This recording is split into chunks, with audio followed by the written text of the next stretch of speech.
If you go back 225 or 30 years ago, you have what we call the Illuminati that was established in 1776.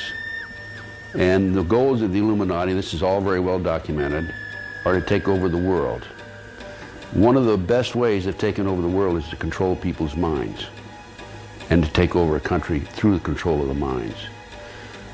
So what's happening in America, and based on my research and my interviews with numerous individuals, is that the powers that be, the higher-ups, the people in the Illuminati, are using the satanic cults as a means and as a tool to condition individuals and to make them victims of the mind control, MK Ultra mind control program. There's probably close to 4 million practicing Satanists in the United States alone, based on my intelligence information.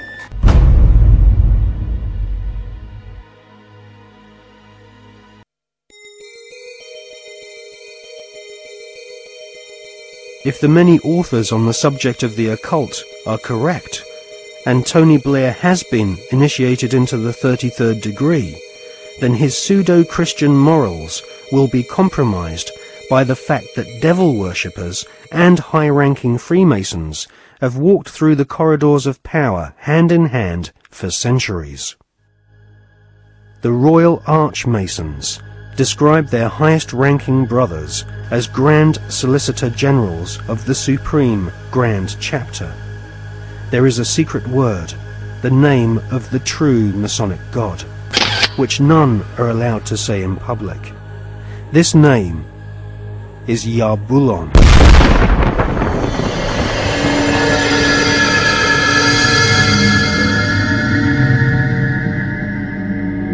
The Masonic God is not the same God of the Bible, which the Masons call Adonai. Yarbulon has been described by Christian minister Canon Brian Brindley as an unholy compound of the Hebrew name of God, Jehovah, with the heathen names for Baal and Osiris. The highest ranks of Freemasonry utter Yarbulon as the one sacred and mysterious name of God. Yarbulon is a tripantheon Masonic god, in part deified as the historical Baal, which the Oxford English Dictionary confirms as being a Hebrew word. Baal is the chief male deity of the Phoenician and Canaanite nations. To the tribes of the Old Testament, Baal was the devil himself.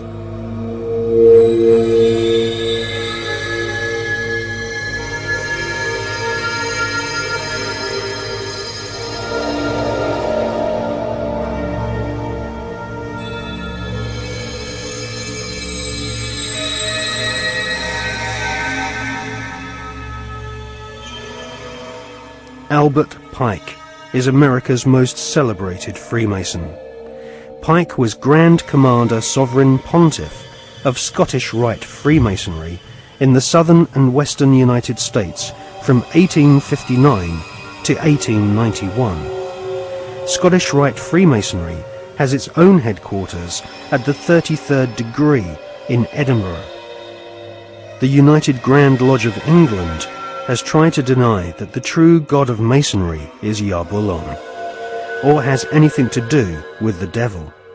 But Albert Pike describes Yarbulon as a symbol of the infinite and eternal Godhead, a mongrel word whose name has been for 2,000 years an appellation of the devil.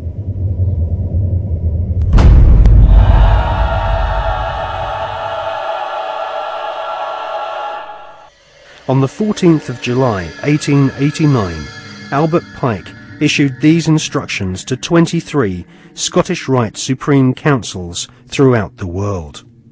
We worship a God, but it is the God that one adores without superstition.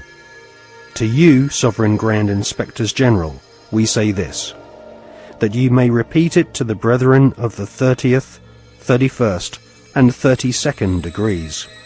The Masonic religion should be the Luciferian doctrine. Lucifer is God. The true and pure philosophical religion is the belief in Lucifer. So, Yarbulon is really an alternative name for the devil. The last syllable, on, is a code name for the ancient Egyptian god Osiris, who was the god of the dead. There can be no doubt that the Scottish Rite form of Freemasonry in America and Britain is controlled by high-ranking 33rd degree Masons who worship Satan or Lucifer as their god.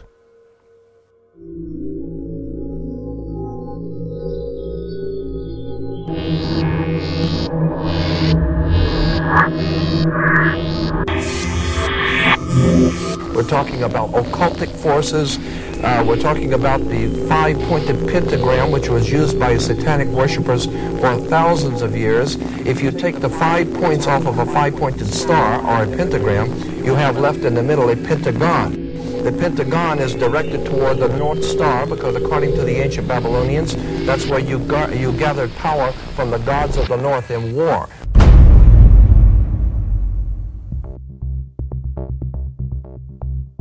We cannot allow our sons and daughters to be sent to die in a bankster's war.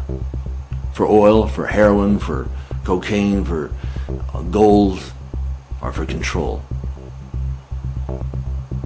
Sun Tzu, the great strategist of war, said that all confrontations are won before the battle begins.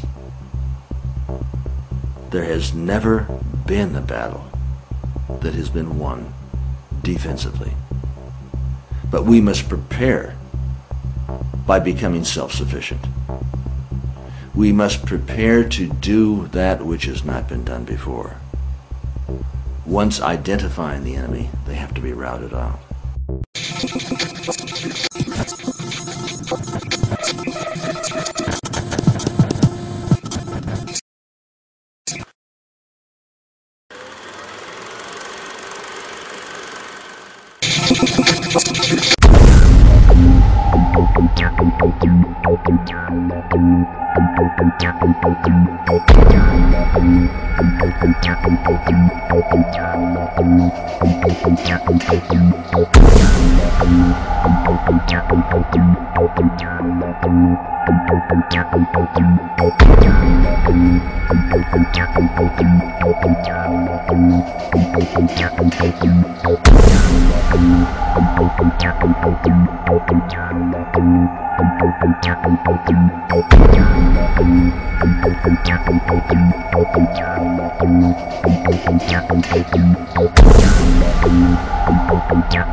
The British royal family recently suffered intense embarrassment when it was revealed that the father of the Duchess of Kent was an SS officer.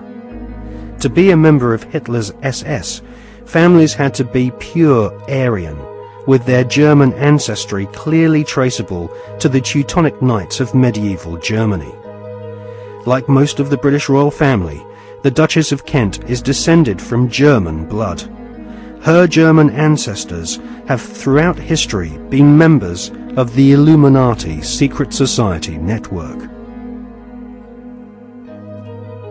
The British royal family's name is not Windsor.